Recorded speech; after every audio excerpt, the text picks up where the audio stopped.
Este é o podcast Inovação e Autonomia Docente no Desenvolvimento de Práticas Pedagógicas. E esse é o episódio número 2, Diálogos sobre Autonomia Docente e Práticas Pedagógicas.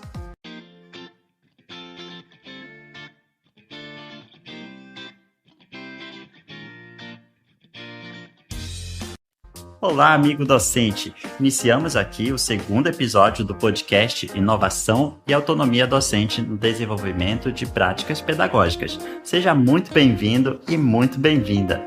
Neste episódio, temos como foco central a autonomia, uma palavra importante quando falamos de formação continuada de docentes e de práticas pedagógicas. É ela quem auxilia e aprofunda a segurança de uma prática pedagógica em muitos contextos.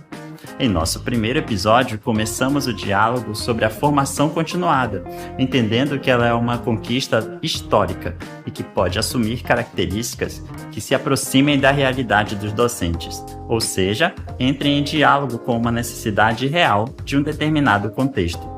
A partir deste debate do primeiro episódio, notamos que é necessário aliar a formação continuada para o exercício da autonomia, visando uma prática pedagógica mais fortalecida, teórica e metodologicamente.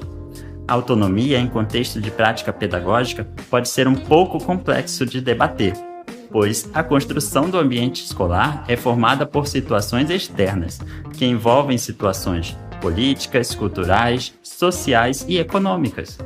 Quando nos colocamos à disposição para tecer comentários sobre esse tema, buscamos compreender como se dá o processo de elaboração de uma prática pedagógica. O contexto de discussão do tema autonomia docente leva nossa atenção para a conceituação de prática pedagógica. As práticas pedagógicas são assuntos recorrentes em muitos estudos. Podemos encontrar definições que se encaixam em muitas situações escolares cotidianas. A prática pedagógica pode ser vista como uma ação complexa e dinâmica, e como tal, deve corresponder a uma necessidade atual dos estudantes e sociedade. Há uma correspondência entre interesses dos estudantes e docentes, o contexto de relação entre ciência, tecnologia e as políticas educativas do país. Quem nos diz isso são os teóricos Contreras e Colmenares. O que torna uma aula uma prática pedagógica?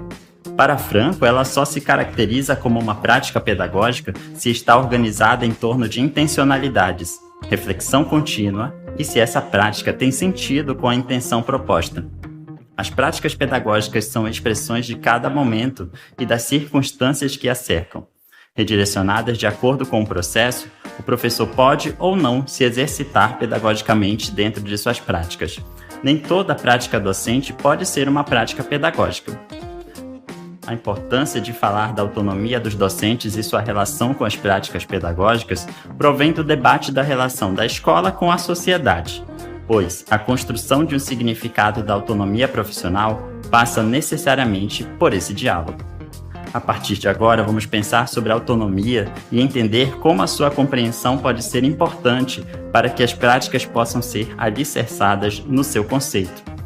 Em primeiro lugar, a autonomia não é fruto de uma ação individual. Já comentamos que a escola recebe interferências externas no seu cotidiano.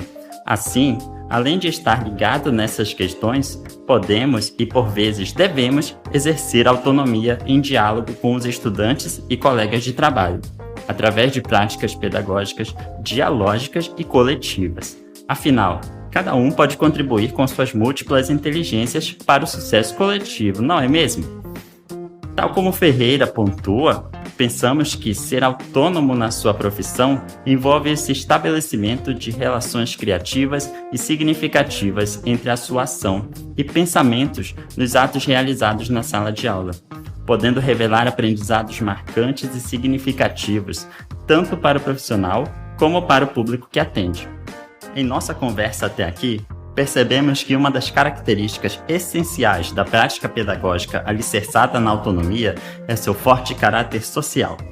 Não podemos pensar em uma elaboração de prática autônoma sem pensar no contexto que a escola está inserida. Isso interfere no planejamento e ações dentro da sala de aula, nas consequências da sua intervenção pedagógica, bem como no estudante que a escola estará formando. Esse estudante reflete na sociedade algumas características que formam a identidade construída na escola. Entendemos que a autonomia docente acontece mediante alguns fatores, como a organização interna da escola, as políticas externas que interferem nas sistematizações, além da cultura e experiências que os estudantes trazem consigo. Para Contreras, características como autonomia, responsabilidade e capacitação são indiscutíveis ao falarmos da docência. Vamos agora fazer algumas ponderações sobre a autonomia docente. Ela não pode ser confundida com a total liberdade de ensinar, uma vez que precisamos ter uma responsabilidade de selecionar recursos adequados e definir objetivos de aprendizagem, buscando oportunizar aos estudantes novas experiências ou uma nova roupagem para uma prática que esteja dando certo. Afinal, nem tudo precisa ser repetido da mesma forma. Trazemos para o debate Paulo Freire, que dentre tantos temas pertinentes em sua escrita, também contribui para os diálogos com a autonomia, quando diz que o respeito à autonomia e à dignidade de cada um é um imperativo ético, e não um favor que podemos ou não conceder uns aos outros. Freire é um defensor do respeito à autonomia na educação, sendo um expoente de extrema importância no diálogo que trata da autonomia de estudantes e docentes. No contexto em que esse episódio está sendo construído, a autonomia docente está relacionada diretamente ao desenvolvimento de práticas pedagógicas que levem em consideração a liberdade criativa dos docentes, em aspecto amplo e detalhadamente no dia a dia das salas de aula. Percebemos até aqui que a autonomia docente vem sendo discutida em muitas frentes. Algumas das características que estão envolvidas com a autonomia vão desde a importância dos recursos para o desenvolvimento de práticas até a convivência e remuneração dos docentes. A autonomia é um conceito complexo. Precisa ser tratada com atenção e refletida na teoria e prática, levando em consideração que o tema é algo que não se esgota em determinado tempo histórico. Cada tempo traz consigo desafios e possibilidades. Podemos concluir, baseado nos autores, que a autonomia caminha junto aos processos de inovação. A autonomia pode acontecer a partir de uma combinação de fatores internos e externos à escola, como as políticas públicas vigentes, a relação com a comunidade, a quantidade de recursos pedagógicos disponíveis e também a remuneração dos docentes. Estes são componentes nos processos de autonomia em conjunto com a sua facilidade em lidar com as dinâmicas da escola. Auxilia e firma seu papel de protagonista em seu fazer pedagógico. Amigo docente, se você gostou desse tema, no próximo episódio vamos falar sobre inovação e suas características nas práticas pedagógicas.